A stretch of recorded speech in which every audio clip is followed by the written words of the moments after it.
In 1992, the Food and Drug Administration decided that genetically modified organisms were the functional equivalent of conventional foods. They arrived at this decision without testing GMOs for allergenicity, toxicity, antibiotic resistance, and functional characteristics. The aim of the seed industry is $1 trillion of profits from royalties every year. And the aim is no farmer should have access to their own seed. The aim is every farmer should be forced into the market every year. All across our country, our people are becoming more and more conscious about the foods that they are eating and the foods that they are serving to their kids. And this is certainly true for genetically engineered foods. Americans have a right to know if their food is genetically engineered.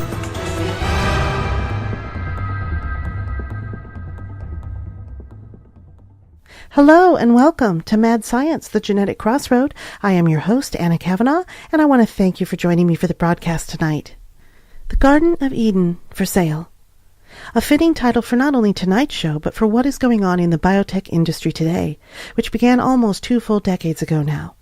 Biotech corporations laying claim to the building blocks of life, manipulating, patenting, and then selling it like property, only to turn around and enforce their ownership to the injustice and peril of farmers in the U.S., but also nations around the world, and of course consumers everywhere. Whatever your spiritual beliefs and however you define it, literally or figuratively, the Garden of Eden represents a beginning and a natural purity of life. It is everything around us and everything that is a part of us. Whether by divine or natural influence, Eden, this world, our world, is our cradle. And it is by design an instrument of precision, and so are our bodies. The cells of the same natural food sources that have sustained us for thousands of years work in harmony with the cells inside us all. Eden is everywhere, and we are a part of it. It is where the story of mankind begins, not where biotech corporations begin. Yet the great irony is that these money-making corporations have managed to create a climate where the preposterous idea of altering, owning, and selling life itself through patent laws is a perfectly legal and acceptable practice. Playing God has become the norm, justifying this ownership of life as if they themselves are the originators of it. And before I move on, I just want you to hear a clip from scientist and ecologist Vandana Shiva, where she aptly hits on this very, very important concept. Have a listen. Furniture shufflers are not treated as architects and owners of buildings. But gene shufflers were given the status of being inventors and creators of life. And there was no clear idea of where genetically engineered organisms would develop, but the industry knew that they had to do this to take patents because now they could claim they had made something new by changing one gene. The interesting thing is, in these 25 years of debates, when it comes to safety, the same industry says, this is safe, it's exactly like nature made it. No difference, substantially equivalent. And when it comes to owning and privatizing life, it's made for the first time. We are the inventors and the creators. The GM biotech industry wants to lay claim to the creation and ownership of life itself. They want to own and control the genetic blueprints to all existing food sources around the globe. And they have not only publicly claimed this, but have actively pursued it as evidenced by their actions in the media, legal systems, and agriculture markets worldwide. Now, just last month, the U.S. Supreme Court heard arguments on whether patent law extends to the offspring of GM seed as well as self-replicating technologies. And the case centers around Monsanto and a 75-year-old Indiana farmer, Hugh Bowman, who bought and planted soybean seeds from a grain elevator that sold them for animal feed and other purposes. Well, it turned out that the elevator contained a lot of second-generation Monsanto seed, which was harvested by other farmers. And the way the system works now is that farmers who plant Monsanto soybeans have to sign an agreement saying they will not save the second-generation seeds to use them for the next harvest. Well, Bowman did not replant his own Monsanto seeds, but he did plant somebody else's second-generation Monsanto seeds. So, according to Monsanto, buying that grain and planting it to grow more soybeans was a patent violation, and they argued that their patent on the GM genes within the original seed was violated when Bowman planted and replicated the offspring of that seed. Monsanto wants farmers to pay a royalty for any crop that is descended from a patented original. Bowman argued that farmers who purchase seed not only have a right to the crop from the original seed, but also that crop's ability to self-replicate. In other words, after buying from Monsanto, farmers should be entitled to second and third generation seed for use in planting crops in subsequent seasons.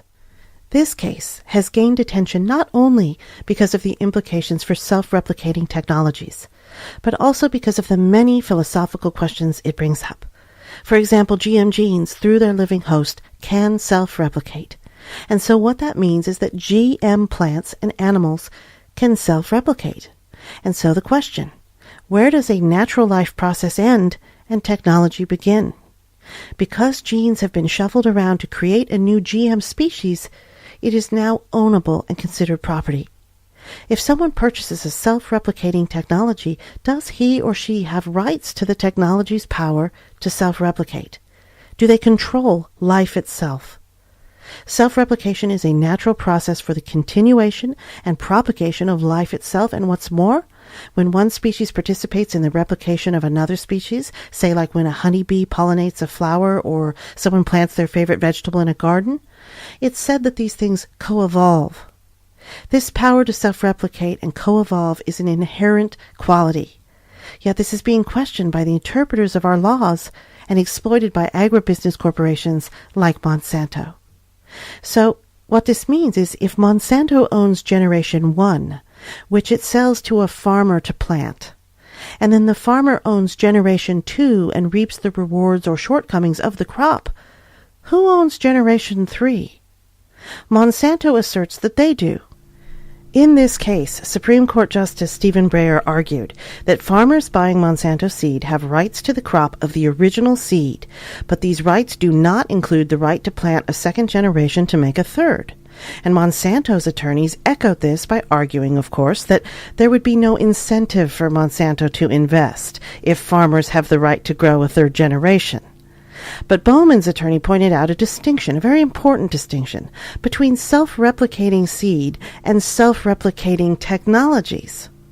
Bowman's attorney said, quote, "This is not like software. GM seed is an invention where the only way to use the invention is to plant it and to grow more seeds. Hence, if farmers are not able to plant the second generation, their right to use the very invention they bought is denied." End quote. Now, as the justices review the merits of each side's arguments in this landmark case, they will also hear from a range of interest groups who have filed briefs in support of either the soy farmer or Monsanto. As an interesting side note, nearly 24 organizations have already filed briefs, including arguments from the University of California, University of Missouri, University of Kansas, Duke University, and a range of other public and private universities, all in staunch support of Monsanto's position. Now, in previous shows, I've talked about some of the hidden beneficiaries in the biotech industry, with research universities being some of the big ones. Well, here's just more proof. Universities that only a few weeks ago submitted briefs to the Supreme Court on behalf of Monsanto are the very same ones active in patenting and licensing of technology. So there's a really keen interest for them in the outcome. Let's talk about the University of California, one of the nation's primary public research institutions, which brings in about $100 million each year from what are called technology transfers. This is basically the selling of its research to companies that hope to commercialize it.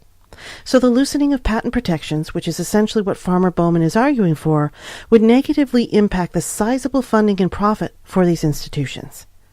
Andrew Kimbrell, director of the Center for Food Safety, says, quote, "This is a case of money talks. That is what this is about. All of those amicus briefs are essentially saying to the Supreme Court that the economic sky will fall if you don't allow this patent stranglehold to continue. The universities are financially invested in the status quo." End quote. So if the court rules that Monsanto owns Generation 3 and consequently controls Generation 2's power to self-replicate, this will mean a significant victory for Monsanto in further sealing the deal against dependent farmers. The court will present a decision by this June 2013, but very unfortunately, based on the Supreme Court's questions and comments during the hearing, it appears that they are already leaning toward Monsanto. Chief Justice John G. Roberts Jr. commented, quote, "Why in the world would anybody spend any money to try to improve the seed if as soon as they sold the first one, anybody could grow more and have as many of those seeds as they want?" End quote. This statement clearly shows where the court is coming from, a point of view geared toward what is fair to business, not what is fair to life and the people. The Chief Justice also assumes that Monsanto is improving seeds. No, they are not improving them. They are altering them to withstand the chemicals they also sell to make more profit. It is appallingly obvious what is going on here, but it should be no surprise to us that even a U.S. Supreme Court justice would make statements like this, because corporations like Monsanto, with their political and monetary clout, continue to have profound control and influence in all branches of government, from lawmakers to law enforcers. And I want to point out, understand that what we've talked about in previous shows is Monsanto's desire to own all the seed in the world. But what we're talking about now is something different. Not only do they want all the seed, but they want to own all self-replicating process to that seed. They want to own life, but now they also want to own the process of creation to that life. Understand what that means. So what are the implications here? What will it mean if the court rules in favor of Monsanto? Well, it will have huge implications not only on what is patentable and for how long, but also on the question of who ultimately controls our food supply. Expanding the definition of these biotech patents to include self-replicating processes will open the door for seed corporations to not only introduce more varieties of GM products, but it will also allow them to exert even more control and authority as they legally enforce their rights against those infringing on the broadened patent laws. Well, confidence in the Supreme Court making a decision in favor of the American farmer, it doesn't look so good if we consider what happened just days ago with President Obama signing into law the H.R. 933 spending bill, and that was despite over 250,000 signatures opposing it. It seems clear that our government is in strong support of Monsanto. We already know that, just like we know all about the revolving door of employees going back and forth to high-level positions between Monsanto and government officials. This provision essentially removes the federal court's authority to halt the planting and selling of genetically modified crops, no matter what health issues may arise in the future. And we have to ask, who is really benefiting here? Well, the answer to that might be clear if we knew that the provision's language was apparently written in collusion with Monsanto. That's right. Monsanto wrote language in the bill which was passed by Congress and signed by the President. Can there be a bigger conflict of interest? This provision is now aptly called the Monsanto Protection Act, and is just another example of corporations using Congress to shape laws that benefit them despite any health risks to the public. And I don't know about you, but it seems to me that Monsanto is running unchecked on a whole lot of levels. Now back to the Garden of Eden, our garden of life, the garden that either by divine or natural influence nourishes and sustains us through a complex network of precise design that until recently has evolved at its own pace and by its own necessity, untouched and untampered by mankind and its DNA manipulating technology. Life was life long before our first microscope was ever invented. We did not own it then, and we do not own it now. Not too long ago, people appreciated the natural foundations of life and marveled at its mystery, complexity, and profound ability to thrive, renew, and even die for the old to make way for the new. They appreciated life because they had to fight for it. Everyday survival and sustenance was a key focus. We understood that we did not, and perhaps were not meant to, control life. We just lived it the best we could and depended and trusted in nature to help sustain us in doing just that for as long as possible. In the last 50 years, at least in Western culture, our society has redefined life. We are now creatures of comfort, addicted to technology in almost every capacity. We have designed our lives to limit the need for us to even get up and out of our chairs, whether that be at the office or home on the couch. We consume what we want, when we want, and as much as we want.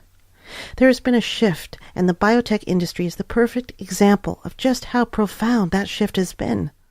While life was once, and for almost the entire history of mankind, revered as something to work hard for and learn to adapt in the surviving of it, life has become a commodity, a tinker toy set to shuffle and rearrange by the scientific elite, to test, to play with, to manipulate into something that will serve either our comforts, our desires, or our egos. Life has been reduced to an opportunistic fixation on how to sell it. Think about that. Monsanto's heavy-duty pesticides are killing our bees, dying at alarming rates by colony collapse disorder. Rather than correcting their part in the problem, which is reasonable, the solution is instead to genetically modify the bees to suit the hazardous conditions these pesticides have created.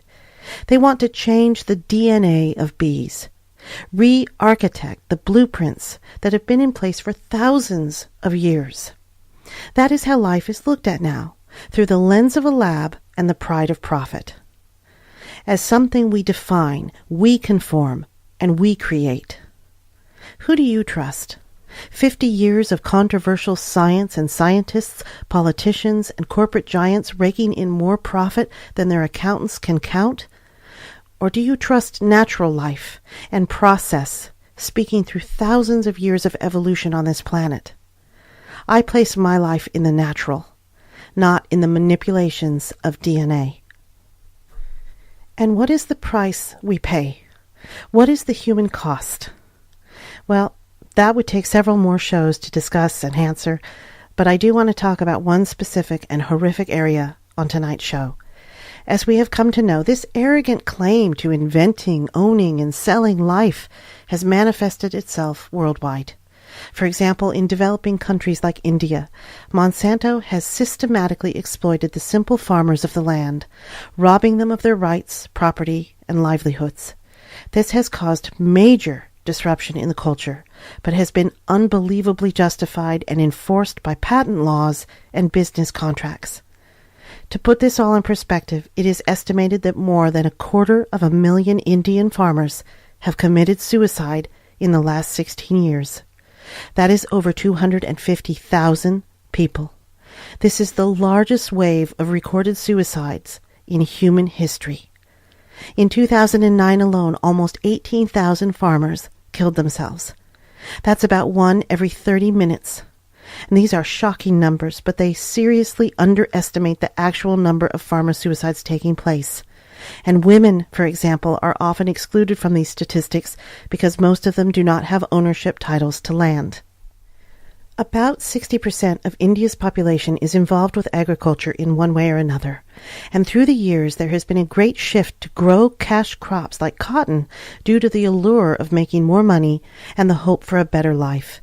But it is ironically this shift that placed the Indian farmer in a vulnerable position and opened them up to exploitation by companies like Monsanto.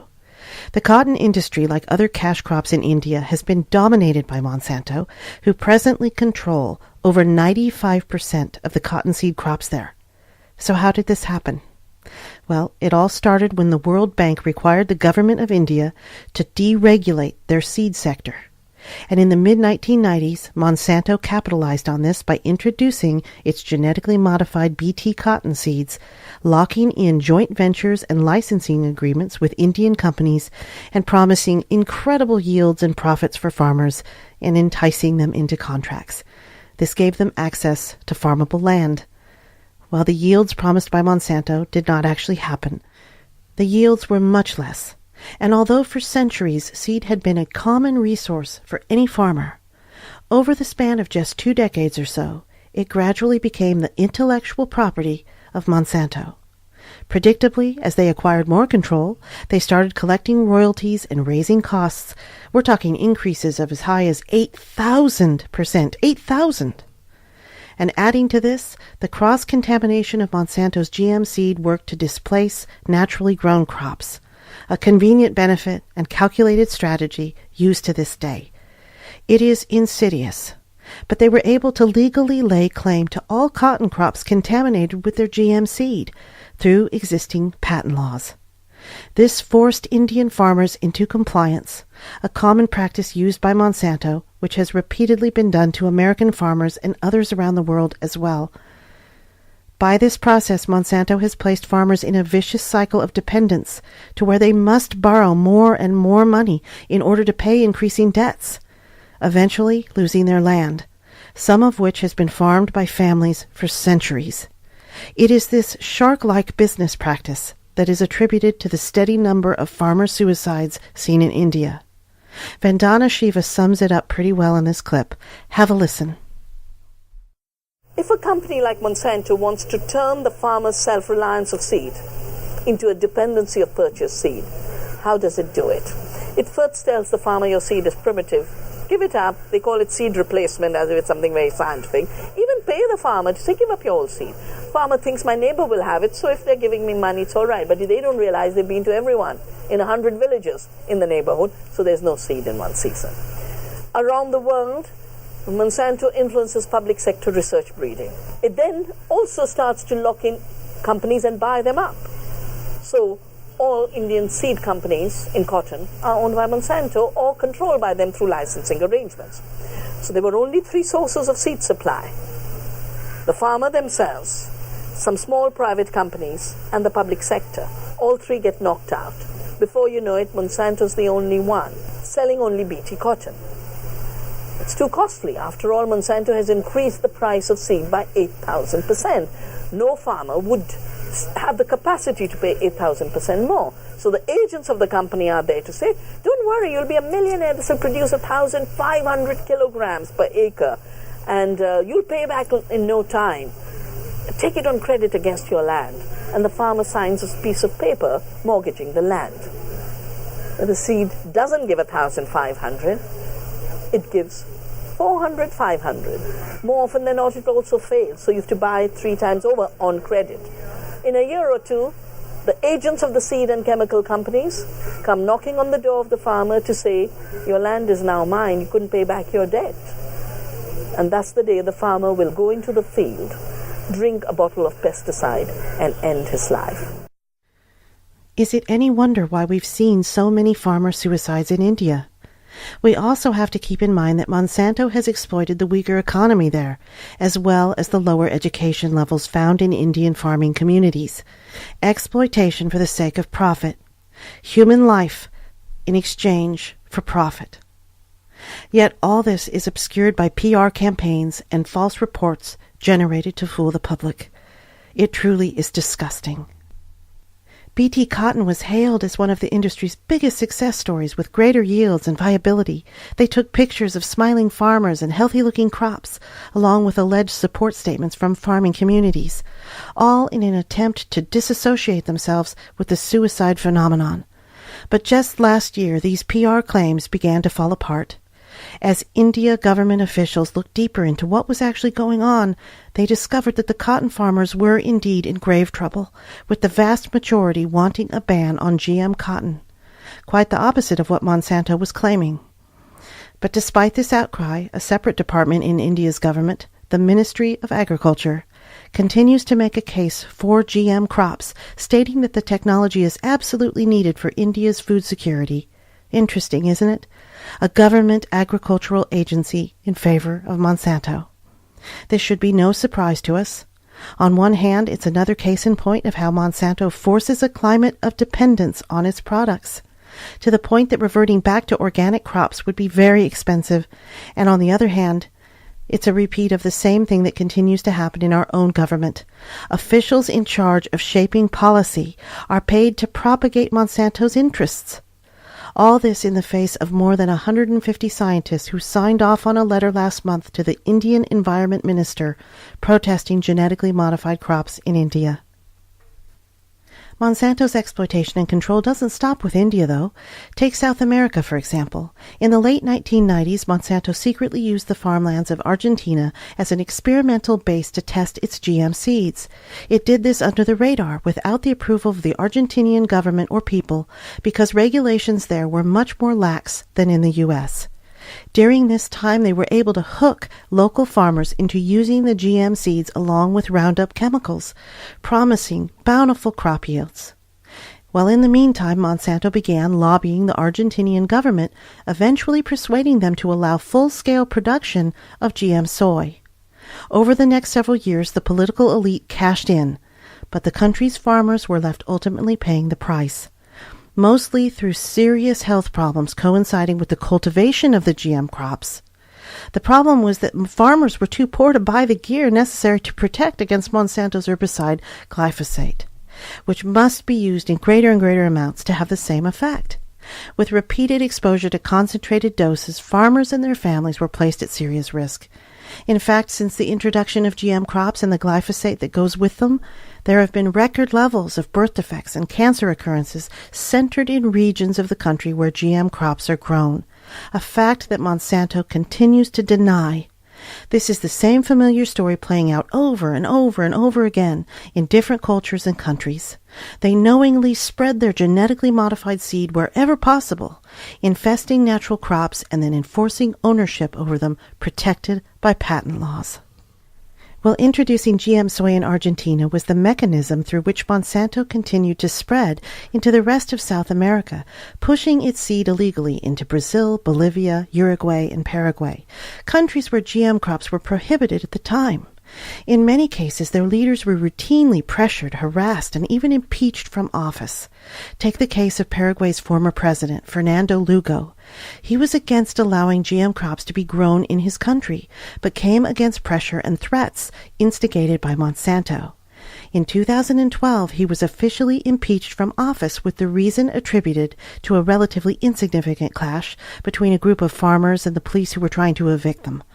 It is believed by many in the Paraguay government that Monsanto used this as an opportunity to oust the reigning president so that Federico Franco, a known Monsanto supporter, could assume the office. This is in fact what ended up happening. Lugo was removed and Franco was put in. As soon as this happened, he overturned the laws and allowed GM crops into the country. Monsanto has shown that they are not beyond dirty tactics in pursuing their business aims. Monsanto is dangerous, folks, in every way, from their ideology to their actions to their science. They are sneaky and underhanded in the way they conduct business, and they put consumer safety last. They have consistently shown that deception and exploitation are acceptable means as long as their agenda is satisfied, and their power is growing. The Garden of Eden for sale is a relevant metaphor striking at the heart of the matter. Monsanto has had the gall to shuffle genes around to claim they are the owners of life, as if they are God, the creators of something novel, the architects of life that is meaningful, and they have somehow convinced lawmakers to agree. They then have the audacity to claim ownership of life and then capitalize on the selling of it. That's like stealing an original Picasso painting, making a few swipes of the paintbrush on the canvas, and now claiming it's your own creation, which then entitles you as the new owner to sell it for your own profit. It's preposterous. Whatever our individual beliefs, divine or natural process, the fact remains this earth and all its natural plant and animal species are here, and we are here, and we work together. We did not create the earth or anything living upon it, and though we are a part of it, and we have a greater understanding of it than at any other time in human history, that does not mean we can claim ownership of life. We did not own it then, and we do not own it now. So now we'll move on to a special segment of the program called The Listener's Voice, which is where folks out there have kindly taken the time to write into the website with their questions and comments, and to close each show of the program, I'll go through as many as I can. And Terry Macone writes into the show and says, "Hi, I've been listening to your show for a few weeks now, and I find it all pretty interesting, especially when you spoke of the colony collapse disorder. Is that just affecting honeybees, or are other types of bees being affected? We have hummingbirds around our house too, and I got to wondering if those could be harmed in some way by this new technology." Leave nature alone, scientists. Well, hi there, Terry. I appreciate your comments and for writing into the show. CCD is specific to honeybees, but other types of bees like bumblebees are affected by some of the same possible triggers, such as pesticide exposure and such. They are actually suffering collapses of their own. As far as hummingbirds, they definitely help in the pollination of certain plants and flowers, but I haven't heard of anything similar to colony collapse. I'd be interested to follow up on that, though, if you hear anything, so please let me know if you ever do. Thanks for writing into the show. And Sheila Benditi, I believe, writes into the show and says, I know it's bad, but is it really that bad? I mean, it sounds like the sky is falling when I hear people talking about GMO. I try to be skeptical only because I don't want to fall into the trap of jumping on the wrong bandwagon. You know what I mean. Well, hi, Sheila. Thanks for writing in. And yes, I do know exactly what you mean. We've got to be careful with the information we receive. Absolutely. I think part of the problem when we discuss GMO is it sounds so science fiction, and it's hard to comprehend the level of deception going on in our own government and the protective agencies put in place to keep us safe. It's tougher still because on both sides of the fence, there is opportunistic behavior. There are organic companies who are focused on profit as well, obviously, and maybe aren't in the cause for the right reasons. I think most are really passionate about it, but we do have to be careful. We just have to be diligent and sift through the information the best we can and decide what opinion we're going to hold about it and how we're going to proceed about that in our own lives and sort of in the feeding of ourselves and our families. Okay, thanks for writing into the show. And Mark Schanberg writes in and says, I love this show. Thank you for doing it. I haven't heard an approach quite like yours before. It's refreshing. I wanted to make a comment about how Congress people, Monsanto, and even the president choose to eat organic foods over the GM food the rest of us are forced to eat. I think it's wrong. Such a double standard can exist, especially when the ones benefiting by the sale of GM foods are most likely not the ones consuming them themselves. Pretty ironic. Hi, Marcus. Thanks for your comment. I couldn't agree with you more. This notion has been going around for years now, the idea that the executives running these biotech corporations pushing genetically modified foods don't eat it themselves. Monsanto doesn't serve it to their employees. The president and his family only eat organic food from the garden. I think the facts speak for themselves. So we should just sort of strive to do the right thing for ourselves and our families but I completely agree with you. It is very interesting. It's very ironic. Thanks for writing in the show. And with that, I've run out of time in this segment. If you would like your question or comment to be featured on the show, I would love to hear from you. Just pay a visit to the website at www.geneticcrossroadradio.com and follow the link to the listener's voice. Once there, just fill in the form and send me along your thoughts. I will feature as many as I can during each broadcast. Your voice, it really does matter and will help make a difference in both the future of our food and our human health. This show is a conversation, and that is where all change begins. So let's get talking. I also want to tell you about the new Facebook page for the series. If you're enjoying the show and would like to participate in some more interactive communication, I'd love for you to come give a like and join in at www.facebook.com/Anna Kavanaugh Mad Science Genetic Crossroad. And I hope to see you there. Thank you for listening to Mad Science, the Genetic Crossroad. Please join me every Tuesday for more on GMO. On next week's show, that's Tuesday, April 9th, we'll continue our conversation with an episode named Flip Side of the Coin. With all the negative press about GMO, what about the other side? The organic food industry is a multi-billion-dollar industry that is vying for consumer dollars as well. How reliable is the information coming from this camp? And what are the true motivations behind it?